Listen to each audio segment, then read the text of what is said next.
আসসালামু আলাইকুম রহমতুল্লাহি ওবরকাতুহু। আমি ঈমান সম্বন্ধে কয়েকটি কথা বলবো।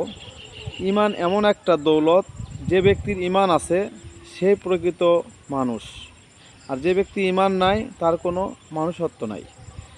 ঈমান এমন একটা জিনিস, অজানা জিনিসকে বিশ্বাস করার নাম হচ্ছে ঈমান। আর এই অজানা জিনিসগুলো হচ্ছে আমানতু বিল্লাহি ওয়া মালাইকাতিহি ওয়া কুতুবিহি ওয়া রুসুলিহি ওয়াল ইয়াউমিল আখিরি ওয়াল কদরি খাইরিহি শাররিহি মিনাল্লাহি তাআলা ওয়াল বাসি ওয়াল বাদাল মাউত। মৃত্যুর পরে প্রথম আল্লাহ তাআলাকে বিশ্বাস করতে হবে যে আল্লাহ তাআলা আছে এবং এই পৃথিবীর সৃষ্টি থেকেই আছে এবং সৃষ্টির শেষ পর্যন্ত সে থাকবে, হাসর মাঠে থাকবে, সব সময় আল্লাহ তাআলা আমাদের পাশে থাকবেন, এটা বিশ্বাস করতে হবে।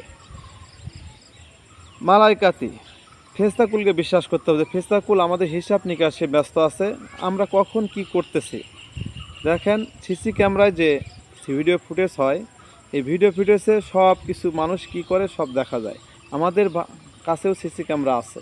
এই সিসি ক্যামেরা ডান কান্দে ভালো আমল লেখে, বাম কান্দেরগুলা খারাপ আমল লেখে। সিসি ক্যামেরা ভিডিও ফুটেজ আমাদের হাসরের মাঠে দেখানো হবে। কুতুবিহি, কিতাব সমূহকে বিশ্বাস করতে হবে। কিতাবে যা আসছে, কিতাব ভিতরে যা কিছু আছে সবই আমাদের বিশ্বাস করতে হবে। জাহান্নাম জান্নাত এ বিষয়ে অনেক ভয়ঙ্কর কিছু দেওয়া আছে। জান্নাতে কি কি আছে, জান্নাতে কি আরামায়ের সুখ শান্তি, আর জাহান্নামে কত আগুন, দগ্ধতা, পোষ, রক্তগোলা মানুষ, জাহান্নামীদের চিৎকার, এগুলা বিশ্বাস করতে হবে। আর এগুলো বিশ্বাস করার নামই হচ্ছে ঈমান। আখিরাতের প্রতি বিশ্বাস করতে হবে। আখিরাতে আমাদের হাসর নাসর হবে। আখিরাতে আমরা আবার এই হাসরের মাঠে উঠব। হাসরের মাঠে মানুষ পুনর্জীবিত হবে, মানুষের হিসাব নিকাশ হবে, মিজান থাকবে, পুলসিরাত থাকবে, এগুলো বিশ্বাস করতে হবে। পুনরুত্থান, মানুষ মৃত্যুর পরে আবার জাগ্রত হবে, এটাও মানুষকে বিশ্বাস করতে হবে। মানুষ কবরস্থান হবে, এটাও বিশ্বাস করতে হবে। মানুষের হিসাব নিকাশ হবে, এগুলো বিশ্বাস করতে হবে। মানুষের ভালো মন্দ তকবীর, মানুষের নসিবে যা লেখা আছে ভালো মন্দ তকবীর, ভালো হলে ভালোটা বিশ্বাস করতে হবে, খারাপ হলে খারাপটাও বিশ্বাস করতে হবে। যেগুলো আমার তকবীরে ছিল, মানুষের তকবীরে যা থাকবে তা বিশ্বাস করতে হবে। তবে হ্যাঁ, মানুষ যদি তকবীরে আস্তে আস্তে ভালো কিছু করতে পারে, মানুষের খারাপ দিক পরিবর্তন হয়ে যায়। এগুলো বিশ্বাস করার নাম হচ্ছে ঈমান। মানুষ যদি ঈমান বৃদ্ধি না করে, দিন দিন আস্তে আস্তে শয়তানের ধোকায় ধুকিত হয়ে মানুষ অধপতনে যাবে। এটা হচ্ছে ঈমান। যারা নামাজ পড়ে না তারা বলতেছে আমার ঈমান আছে, না, যারা নামাজ না পড়ে তাদের কোনো ঈমান নাই। সরাসরি হিসাব, যারা নামাজ না পড়ে তাদের কোনো ঈমান নাই, তারা কাফের। যে ব্যক্তি 5 ওয়াক্ত সালাত আদায় করলো সে ব্যক্তি প্রকৃত ঈমানদার। আর যে ব্যক্তি সালাত না পড়ে ঈমানদার দাবি করছে, ও শয়তানের ধোকায় ধুকিত আছে।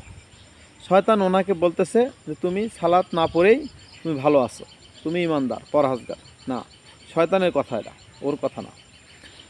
ঈমানদার হতে হলে 5 ওয়াক্ত সালাত আদায় করতে হবে, সৎ কাজে আদেশ দিতে হবে, সৎ আমলগুলো করতে হবে, নিজে করতে হবে, মানুষকে আমলগুলোর আদেশ দিতে হবে, আদেশ করতে হবে, কিভাবে করবে সেগুলো অনুপ্রেরণা দেওয়া দরকার।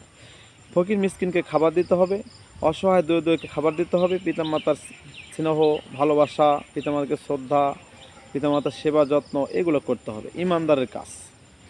যে ব্যক্তি ঈমান হারালো সেজন্য পৃথিবীর সব কিছু হারালো।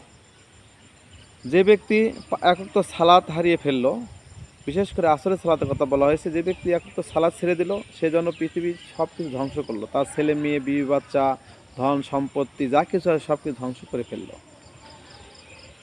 সালাত মুমিনদের জন্য সর্বশ্রেষ্ঠ আমল, সর্বশ্রেষ্ঠ আমল। এই আমল যার নাই তার জীবনে কিছুই নাই।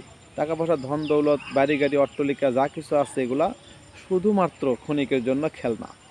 আর এই খেলনা মানুষ যেভাবে ক্ষণিকের জন্য খেলায়, খেলার পরে ভেঙে ফেলে, এগুলোও আপনার কাছে ক্ষণিকের জন্য খেলনা হিসেবে কিছু সময় ভেঙে পড়তে পারে, ভেঙে যাবে।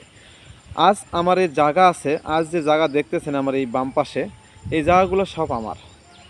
কাল ছিল আমার বাবার, তার আগে ছিল আমার দাদার, তার আগে ছিল আমার দাদার বাপের, তার আগে ছিল আমার তার বাপের, এগুলো এক পর্যায়ে শেষ। কালকে আমার থাকবে না, আমার ছেলের হবে, তারপরের দিন আমার নাতি হবে। এভাবে এই জায়গা চিরস্থায়ী কারোই না।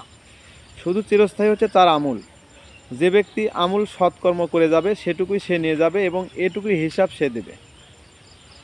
সৎ আমলের হিসাবগুলা তাকে এভাবেই দেবে। আর এই যে বদ আমলগুলা, যে অট্টালিকা, বাড়ি গাড়ি, দালান কোঠা, টাকা পয়সা যা করবেন, এগুলোর হিসাব আমার সালাত নাচ দিয়ে হালাল উপার্জনে না করে যদি বেহালাল উপার্জনে করেন, এগুলো কড়াই গন্ডা হিসাব নেওয়া হবে। আর এই হিসাবের সময় আপনি ভাবতেছেন কেউ দেখবে না, এখানে হাসরের মাঠে সবাই আপনাকে দেখবে, আপনার কপালে সব ভেসে উঠবে।